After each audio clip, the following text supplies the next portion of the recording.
Welcome back. Here we are, drill number 5, as part of the Yarash Hebrew acceleration system. Where do I pause? It's a big question that a lot of people who try to read Hebrew and are learning to read biblical Hebrew ask once they get to the place where they can begin to sound out the words and begin to gain some speed. It's very choppy and it just doesn't sound right because it's not right. They've never been taught punctuation. And the Masoretes have added special symbols, diacritical markings, as we see here in the title, Where Do I Pause? Deciphering Scribal Diacritics. That's a really long word, diacritics. What that means is the Masoretes created a system of symbols, just like musical notation, as I used that illustration in the previous lesson. They created a system for indicating where there would be a period, where there would be a semicolon or the equivalent of a semicolon type of a pause, when there would be a comma. And most of the symbols have to do with commas, short pauses in the text. And so we're going to go through this. This is rather exciting for me because I became aware that they don't teach this stuff in school. They don't teach this stuff in colleges, universities. There are very, very few classes available and teachers that would help to educate people in this. You could even have 3 years of Hebrew and not even get, this lessons on these markings. And so I feel it's pretty important. Now, you're not going to get everything that I'm about ready to present to you and lay out, but if you even got 5%, you have enough to get the basics to be able to improve your reading skill. Let's take a look at the explanation of this particular exercise. Drill number 5, where do I pause? So number 1, you're going to learn to recognize by sight where to pause in reading a Hebrew verse by recognizing some of the more common disjunctive accents. And I'd like to put a line under that one. So there are 2 types of accents in the Hebrew Bible. There is disjunctive, and then there is conjunctive. Disjunctive means it's a break in the reading, so some type of a pause is being called for by these symbols. And then conjunctive means don't stop, don't pause. Read this word with the next word without pausing. So we're not going to be dealing with conjunctive accents in this lesson. We're going to focus on disjunctive accents. We want to know what are some of the basic areas that we need to be pausing depending on whatever pasuk, verse that we are reading. So it says, learn which Masoretic diacritical markers represent the comma, the semicolon, and the period. I understand they didn't have these terms in ancient Hebrew, comma, semicolon, period, but it would be the equivalent of what these mean in the English language, and so that's why I use that. Number 2, you're going to take the time to print out another student worksheet practice verse by clicking on the printable notes link. That is to the immediate right of the link to this very video. You'll see a purple link, and sometimes there's more than one, and those are very important, necessary student worksheets that it'd be helpful if you could print them out. I realize not everybody has a printer. If you do have a printer, it would be super helpful in your lessons to be able to print those out and use those. Number 3, you're going to print a copy of the abbreviated list of disjunctive accents from the student notes link, and I've actually given you not all the accents. I've given you a certain number, a reasonable number. Still quite a few. You don't have to memorize all of these, by the way, and I'll show you which ones are more important, why they're more important, and others you can just kind of take a mental note. And in the course of time, as you're doing this type of drill on different verses as part of this program, you're going to learn them eventually just from constantly being presented with the same information as it relates to different verses. 3A, using a colored pen, you're going to circle the diacritical marks which appear. And I mentioned a few terms here. In the emperor column of the disjunctive accents chart, I'll show that to you. These have the greatest authority. Draw a bar after the word these symbols appear in. And so just say the emperor, and that is a level of accent that has the greatest authority. Think about the British Empire and how their government was set up and the hierarchy system, the authority system and structure of that government. And so that these terms come from that, emperor. And then B, Next, circle any pausal markers which are in the king's column on the disjunctive accents chart. These operate with lesser authority. So you've got the emperor, greater authority, the king's lesser authority. And you're going to draw a bar after the word that any of these symbols may appear in. And I know that sounds like a bunch of gobbledygook because I've not yet had an opportunity to show you a sheet with all the work already done for you, which I have taken the time to put one together. Let's just finish this last one, and then I'll show you the chart that I whipped up for you. So 3C, finally, make use of your hard work by attempting to read the verse while pausing at the divider bars, the bar dividers that you put in. Keep reading the verse over until you feel confident in what you are reading. Okay, let's go ahead and go to the practice verse. All right, there we have it.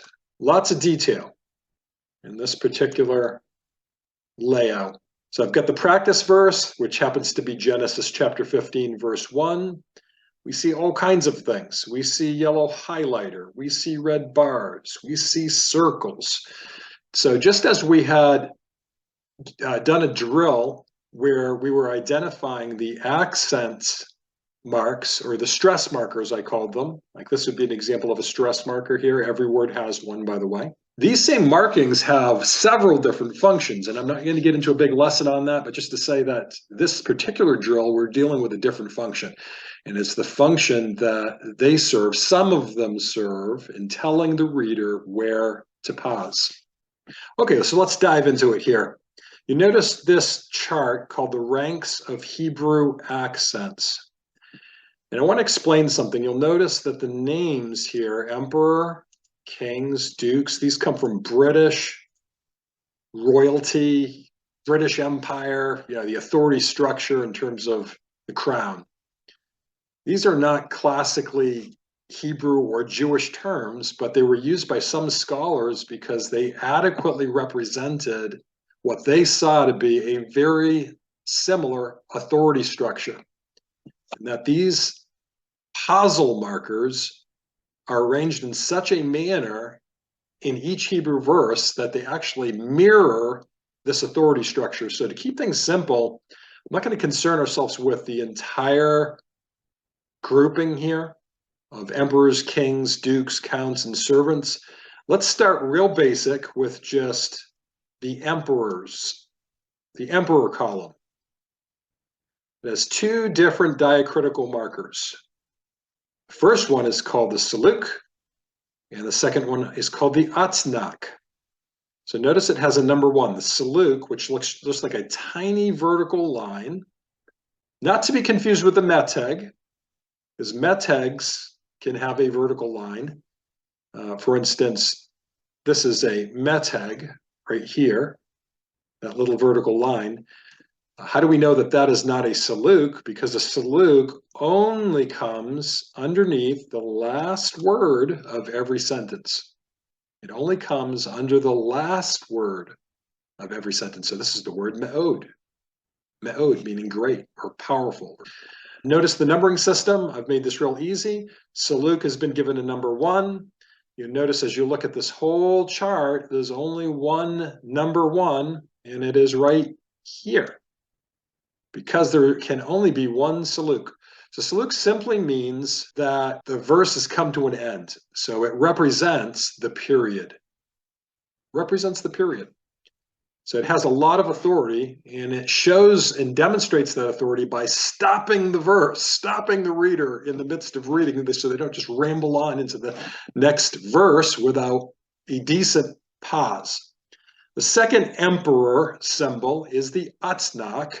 Some would call it atznakta, and that's fine. There's different ways of saying some of these depending on what part of the Jewish world you come from. So the atznak looks like a tiny upside down, we call it the wishbone. And I wish I could magnify this much bigger, but I think you could probably see it. And you can probably try to magnify it in your screen if you need to. And so notice that the atznak has a 2. And so we'll look through the whole verse. Any 2s? There's the 2. The atznak is very important. So it represents the semicolon, and it really divides every substantially sized verse in half, thought for thought. So not letter for letter, but main thoughts being separated. If there are two main thoughts in a verse, then the atznak is going to come right in the middle of those two thoughts. So right beneath the last word of the first complete thought. That's in general terms, just to keep this simple, that's its function. So what you want to keep in mind is if you know nothing else, or you take away nothing else from this particular drill, this lesson that I'm doing with you, you want to be able to identify the siluk and the atznak.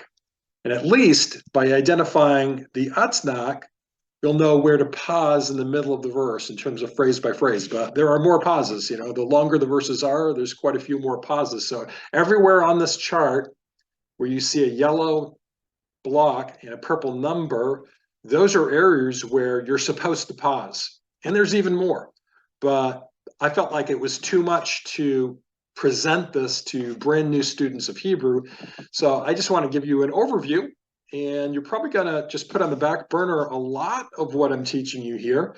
But it is important because you cannot read the Hebrew Bible properly, correctly, without learning something about where to pause. Just like if you tried to read a page of English in any book, choose your book, and there's no commas, there's no periods, it's all run on, monotone, it wouldn't even make sense. It wouldn't sound right, and you'd feel much better learning how to do it correctly, right? And so that's what this lesson is all about, learning how to do it correctly. The next column we concern ourselves with is the column that some scholars have labeled the kings. They have lesser authority, still quite a bit. So they have the authority, we're going to call it a comma, or a little comma here.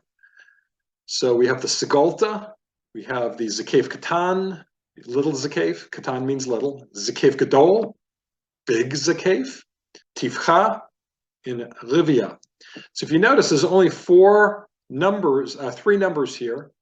So if you notice, there's only three highlighted blocks here, three purple numbers. You've got a 4, a 5, and a 3. That just tells you that of this list of kings, not everything is going to be used in a verse, and that's pretty typical. You're going to get a smattering, a little bit of this, a little bit of that, and from verse to verse, it really differs, and who knows why, right? Who knows why it changes so much and the reasons for the change. We're not even going to worry about that. So we're going to focus today on, Zakef Katan, Tivcha, and Rivia, because those are the ones that are shown in the verse. So let's take the first one, Zakef Katan. You notice it looks like a shva, but it appears above the consonant, never beneath. So shva always occurs beneath the consonant. We'll draw a circle around the shva here. That's a shva. And then number 4, how many number 4s? We've got a number 4 here, okay? Does that look like a shva? Absolutely. But why do we know it's not? It appears on top of the letter, not underneath. So there's a 4. There's a 4. Any more? Looks like we've got 2 4s. We have 2 occurrences of Zakef Katan. And so that just tells you a light pause, similar to a comma. Moving on, Tifcha, number 5. How many number 5s do we have? Yeah, I see a number 5 right here. Sacharcha. And so the Tifcha looks just like that. It looks like a left parenthesis, slightly tipped a little bit to the left. A left-leaning parenthesis, left-sided parenthesis, slightly tipped. And then where's the other number 4? Actually, looking for number 5. Where's the other number 5? Okay, it'd be over here. Tifcha. So you see what you're doing. You're using a chart. You're going to be using a chart that I've already provided. It's kind of like a game. If you make a game or like a brain teaser or some of these mind puzzles, I Spy, those who have kids, kids love I Spy, right? I Spy books. This is like I Spy. It's like stare at this thing, this symbol, this little thing, and then try to find it in this maze of, other things just packed with all of these objects and items, and they're hiding. And so you make it fun. You make it like I Spy, and you simply are going to circle. We're like, oh, I found one. And you're going to put a circle there. And it's good to use a numbering system. You don't have to. I use numbering just to keep it real plain and simple and easy to follow. Find a 1 here, find a 1 in the verse, right? Okay, let's go ahead and clear the blackboard here. Blackboard, let's go ahead and clear the whiteboard here, I should say. So we're going to go ahead right now. I'm not going to spend any more time explaining anything more. That's the basics. So you've got a number of symbols that are different than vowels, and they're not being used as markers to indicate stress here, but we are interested in the value they have in indicating where we should pause in the reading of the text. All right, so we're going to go ahead and read this now. Instead of a nice long run-on sentence, it's going to be broken in to correct segments. So wherever there's a red circle that we've put around, by identifying the pausal marker, this is a rivia, that is down here, rivia or rivia. So we put a circle around the ones that are on this chart that are in emperor, king. You can even do duke. I've done these 3. I would start new students, try just doing the emperor's column, and if you feel pretty confident that, hey, you've mastered those 2 symbols, move on to the king's column and try your hand at I Spy, seeing if you can locate those. All right, enough said. Let's get into the reading. So I realize many of you are not up to speed with reading, and I don't want to make this video too long, so I'm going to be reading at a fairly good pace, not too fast, but not hyper slow either. Try to follow along, but note where I'm pausing and why I'm pausing. I'm going to be pausing because the marker is here. We put a circle. We know what it is, we know what it means, and we've drawn a bar directly after the word that symbol, that pausal marker appears in. It tells us pause at the bar. So here we go. Achar hadavarim ha'ele, pause. Haya davar Adonai el Avram, pause. B'machazeh, pause. Lemor, pause. Al tira Avram, pause. Anochi magen lach, pause. Secharacha, pause.